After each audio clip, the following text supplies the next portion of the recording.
بسم الله الرحمن الرحيم. السلام عليكم ورحمة الله تعالى وبركاته. إذا هانتي ما كنتوا دوادة يوتيوب channel قدح برودكشن فضل حضرتكم صوتها سبسكرايب صار لايك شير قري mahadsanid intaa kadib maanta waxaan noo wadaa barnaamij ku saabsan wax ku ogow dunida bay ka mid tahay dadkaaga dhaqankaaga diintaada iyo wixii la halmaama balse maanta si gaara tiro wada saddexan baan soo gudbinayaa kula daawasho habboon. Ma ogtahay qaaradda ugu weyn dunida inay tahay Aasiya taasoo uu badkeedu dhan yahay 48,59,00 kiiloomitir isku weer. ma ogtahay qaaradda Afrika inuu badkeedu dhan yahay 30,26,96,80 kiiloomitir isku weer.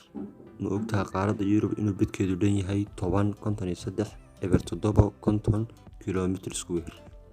ma ogtahay badda ugu weyn ee la dhaho Pacific oo badkeedu dhan yahay 10,26,95,8,8.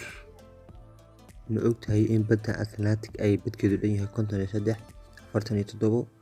53,47,40 kiiloomitir isku weer.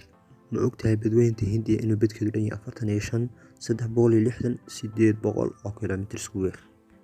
waxaan kusoo gabagabanayaa hal su-aal oo ah ninkii Soomaaliyeed ee magaciisu u bedeshay af Soomaaliga markii hore uu jiray magac Carabi ah magaciisa Soomaaliga ah ku noqday Bidewaaq Iftiin Qardaas. ninkan magaciisa hore la soo sheego waayo waa nin Soomaaliyeed oo taariikhda Soomaaliya ku jira in badan oo laga shaqeeyo.